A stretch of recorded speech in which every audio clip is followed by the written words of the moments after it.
New on Daybreak at 6:32, the child sex abuse scandal at Penn State University has consumed the college town of State College, Pennsylvania. But now the alleged abuse has grabbed the attention of the top levels of government. Later today, the university's Board of Trustees will appoint a special committee to investigate. And for the first time in an ABC News exclusive, the mother of an alleged victim shares her son's story. ABC's Tamon Bradley has the latest on the college scandal turned national outrage.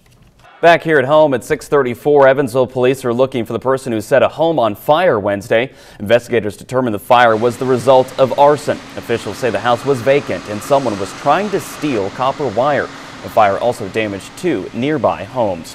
New information this morning on the Davis County inmate who died Wednesday. The Vandenberge County Coroner's Office says 55-year-old Dean Stevens died of natural causes. State police say Stevens was not feeling well Wednesday morning. He later died after being transferred to St. Mary's in Evansville. A Jasper cemetery features hundreds of headstones reading "Rest in Peace." But this morning, several of those headstones now rest in pieces. This is St. Joseph's Cemetery in Jasper. Vandals knocked over dozens of headstones, even smashed some of them into pieces. Ed Eckert has 3 generations of his family buried here. Earlier this week, he found the unthinkable. His great-great-grandfather's headstone cracked in pieces. We're all very saddened people would be that hateful and honoring to do something like that. It's a shame. It's just a shame, and I hope the police could be able to find out who it is. Police continue to search for the suspects this morning. The groundskeeper says police are also stepping up their patrols at night. Tracking the economy this morning, good news for Toyota employees here in the Hoosier State. Toyota's recent recall of nearly 500,000 vehicles will not affect production at the Gibson County plant. The company says while the Princeton plant does make the Sienna minivans, the recalls are handled by dealerships, not by the manufacturers. Also, the Highlander SUV included in this massive recall is not made locally. Toyota's recalling more than 400,000 cars sold in the U.S. because of power steering issues. Expect to spend a little more to give thanks this year. A report from the American Farm Bureau Federation shows a typical Thanksgiving meal will cost about 13% more. The price of a 16-pound turkey is also up 4% to around $21. On average, it will cost about $5 to feed one person this Thanksgiving. This morning, more than 100 military families are waking up in the arms of their loved ones this morning. Members of the 219th Battlefield Surveillance Brigade returned home Thursday after deploying to Iraq back in March. Soldiers say they're proud of their mission, but oh so glad to be back. At first I was a little nervous and a little emotional, but it's just wonderful to have the kids around me, and my wife, the support she's given me has been amazing. Oh, it's wonderful to have them home. So it's been a long anticipated wait, and we got here really early in the morning. The kids have been great with it all, and it was just a joy to see them come up and run to us.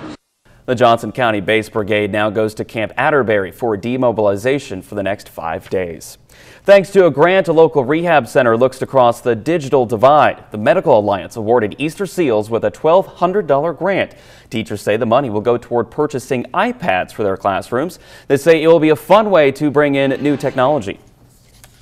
A wide range of children with autism, with hearing loss, with different special needs, and we think these will really help them learn new skills. A computer specialist will help them pick out these new iPads, and the organization hopes to begin buying them next week. Easter Seals help serve children and adults with disabilities. Built more than 2 years ago, an Evansville subdivision created for tornado victims still needs city services.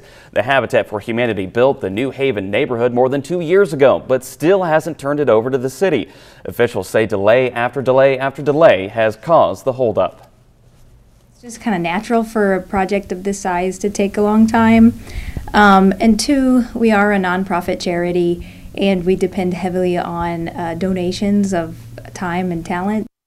Engineers are finalizing the drawings right now and will present them to city engineers next week. Once the city engineers approve this project, it will then go to the Board of Public Works for final approval. The entire process could take until the end of the year.